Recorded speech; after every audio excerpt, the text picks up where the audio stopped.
So, gang stalking is something where you believe, where targets believe that everyone is against them, where everyone is trying to destroy you. And if you have this belief, it's possibly fueled by a belief that you have, that you feel like you might have hurt other people, be it or not true, you might believe it at that point in time. However, what is important is that why is this phenomenon so effective in destroying people, where the implications of people, or the perceived implications of people, have such an effect on the target, where if you think they want me to lose everything, the target is subconsciously programmed to lose everything, and they will go ahead and unwillingly lose everything. So I know that this is a way to have those who are most damaging to the tribe and themselves.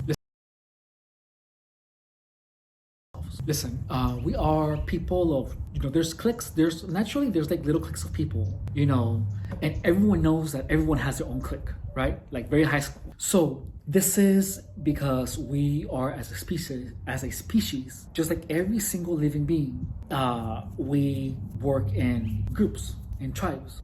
And those tribes, when they are, thinking of a friend or something, the imposition of these people on their opinion, your perception of their opinion of you is really important, because that is going to dictate what is your role in that group. So these relationships are incredibly dynamic, and everyone knows each other so well, or will know each other so well, that there is a finite perception of what your clique thinks of you. I hope that's making sense. So if everyone in your group believes that you're an asshole, whenever you see the group, you're gonna feel like you're an asshole. If your group tells you, or even if they don't, if they imply that you're an awful person, you are going to start feeling like an awful person, and you might even start behaving like an awful person. And in the survival of man, if there is someone who is in the tribe, and this person, let's assume, I don't know, Mangano. Mangano is just sexually harassing other women. He doesn't know it yet. Let's say that Mangano has a bunch of bad habits that are causing trouble, that are troublesome to everyone in the community, let's say. Because Mangano has this habit of causing trouble in the community. Everyone else is gonna talk amongst themselves, and one way or another, directly or indirectly, are gonna tell Mangano that he is causing disrupt within the community, that Mangano is causing harm to people, and that he should go away. So the fact that everyone begins to have antagonizing emotions of Mangano, this person is gonna start perceiving it to a greater extent. It's gonna amplify everything that everyone is implying about him, whether or not it is true. And this person is gonna think, oh, who are they? The community, the tribe. They don't like me. That they is the subconscious mind. Why? Because Mangano is starting to imagine, why would these people hate me? And this person is gonna start ruminating about his actions and the perceived antagonizing words or insinuations of the people of the tribe. And therefore, the imagined or the perceived, perceptions are tied to the subconscious. The perceptions are happen through the imagination, because you need the imagination to to perceive something, whether or not you know it. We can go over that in another video. But perceptions, it is you imagining what other people mean, such as lose and LOOSC and lose LOSC. Like, you lose as a question. or you lose like you lost the game. So depending on how you imagine it, that's going to be your interpretation of the same word. You lose, is your asshole lose? Or you lose like you lost. So that, like, you're imagining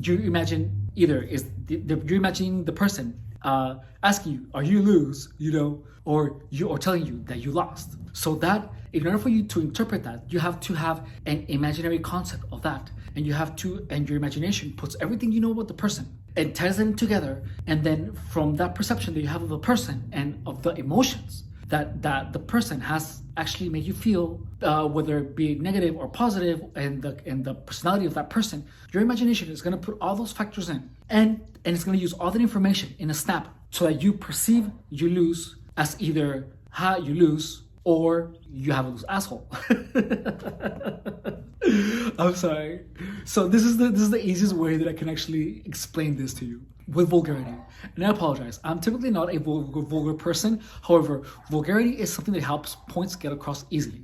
So now, so the imagination is required because it is the only thing that can in a snap, in a millisecond, put all the experiences, all the emotions that the other person has made Mangano feel in a snap, and make a calculation of what perception is the adequate perception to those words. So because Mangano is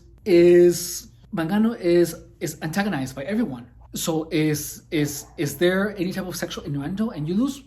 Probably not. You lose probably. So Mangano would probably, considering that it is a tribe and that Mangano is perceiving a lot of negative insinuations from the tribe. Mangano is going to take it as is going to feel offended by that. It's going to be, you lose, like Mangano lost. So, and when this happens, this is going to cause Mangano to feel like an outcast, and Mangano is going to slowly step away from the tribe and probably and stay away and not get close to the tribe. He's going to look somewhere else in another tribe, or perhaps die alone. At this point, Mangano is going to be psychologically tied to who they are until he finds a new set of they. Now, the survival instinct of man is to find a new group of people. That's why people are always changing cliques. So there you have it. Gang stalking works on the Homo sapien instinct of tribalism and or community wiring of man for the survival of the group. So if one person is antagonized by everyone, that means that one person who is being antagonized is harming the group. Therefore, that person is gonna be, it's wired to step away or to find a new group where that person can be of use. Anyways, that is my input on gang stalking and the subconscious wiring of man to why it is important. Well, to why gang stalking exists. And it is all but a survival mechanism of man. If you're getting gang stalked, go into your mind's eye or your imagination and rethink who they are. Because if they are people who want to hurt you and who want the worst for you, you are set to destroy yourself sooner or later. Anyways, if you're watching, again, my name is Efren, and this is the Gang Stalking Playbook. Bye.